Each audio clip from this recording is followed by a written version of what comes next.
గజ్వేల్ భూమి ఎక్కడికన్నా పోయిందా? భూమి కేబీఆర్ భూమి ఇక్కడనే ఉంటుంది, సూట్ కేసులో పెట్టుకొని పేరు అతి తెలివితేటలు కేసీఆర్వి. భూమి తీసుకొని పోయి బ్యాంకులో పెట్టి 100 కోట్లు లోన్ తెచ్చుకొని భూమిలో నిర్మాణాలు జరుగుతుంటే భూమి ఎక్కడికి పోలే, ఎక్కడికి వస్తుంది భూమి? పోతుందా? భూమికి రెక్కలు వెళ్ళిపోవడానికి ఏం మాట్లాడుతుండే ముఖ్యమంత్రి? ఏమన్నా మతుండే మాటలేనా ఇవి? మభ్యపెట్టే మాటలుగా. భూమి ఎడిపోతుంది, ఆన్నే బంగ్లాలు కట్టుకుంటారు, ఆన్నే తీసుకుపోయి బ్యాంకులలో పెట్టుకుంటారు, ఆన్నే మెట్రో రైలు నుంచి నష్టపరిహారం తీసుకుంటారు.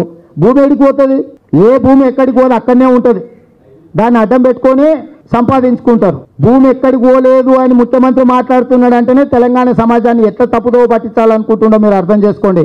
ముఖ్యమంత్రి గారు చెప్తున్నా అంటే మతలబే ఉందో అర్థం చేసుకోండి. అమెరికా ప్రెసిడెంట్ కూడా ఉండని, విచారణలో తేలాలే.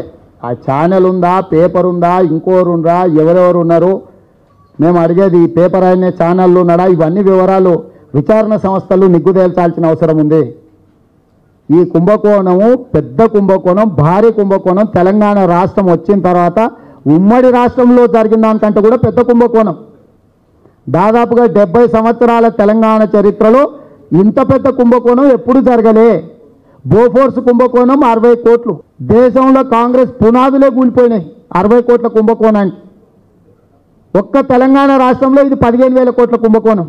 బోఫోర్స్ కుంభకోణంతో పోలితే ఎన్ని వందల రెట్లు ఎక్కువ ఈ కుంభకోణం. బోఫోర్స్ కుంభకోణం మొత్తం తేల్చింది 60 కోట్లే, కానీ ఇది 15,000 కోట్లు.